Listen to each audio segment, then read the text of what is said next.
Inna lillahi wa inna ilaihi raji'un. Muna cikin wata masifa. Assalamu alaikum. Jama'a, wai me muke ciki ne?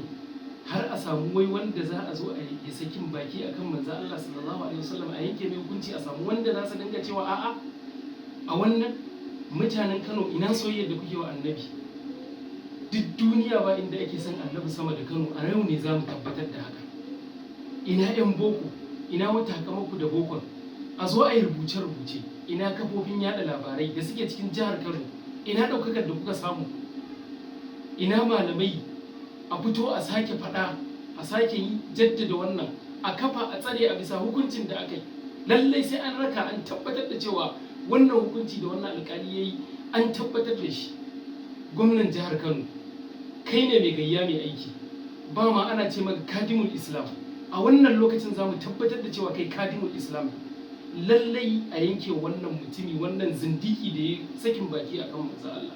Alkali Iyal a cikin Ashifa, da Ibn Taymiyyah a cikin Sarimul Maslul, da Dr. Mustapha a cikin Mu'jizatin Nabi, da Alawi a cikin Muhammadin Rasulullah Insanul Kamil, dukkan sun tabbatar da cewa duk wanda ya sakin baki akan manzo Allah sallallahu alaihi wasallam hukuncin kisa ne, babu tuba. Tuban sa mu ba zai amfane mu ba. Da dukkan wasu ƙungiyoyi masu kare raji, ku ƙungiyoyi da kuke magana kare rajin haƙƙin bil'adama, manzo Allah ba mutum bane? Ba mu da wanda ya wuce wa Annabi Muhammad sallallahu alaihi wasallam. Ya zama wajibi a zo a zartar da wannan hukunci. Lallai 'yan boko ku fito ku yi rubuce-rubuce, malamai ku fito ku ci gaba da yin yaɗa wato maganganu akan haka, a zartar da shi. 'Yan jarida ya zama ba ku da wani labari yanzu a cikin wannan satin, kaf ba labarin da kuke da shi mai ɗaukar hankali sama da wannan. Ya kamata ku yi amfani da jaridar ku samu aljanna. Sannan ya Ubangiji, dukkan wanda yake ganin hukuncin nan bi ba, Allah idan hankali yake da shi, Allah ka haukata shi. Idan yana takama da dukiya, Allah ka talauta shi.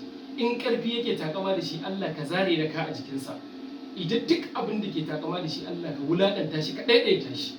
Wannan alƙali da yanke wannan hukunci, Allah ya masa kyakkyawan sakamako, Allah ya saka masa da alkhairi, ya kare shi.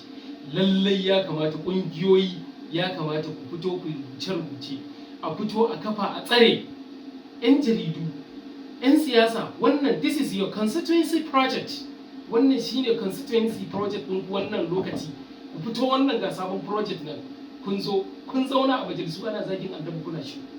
In an yi magana ku ce kuna son Annabi. To mu ga soyayyar manzon Allah din. Gwamnan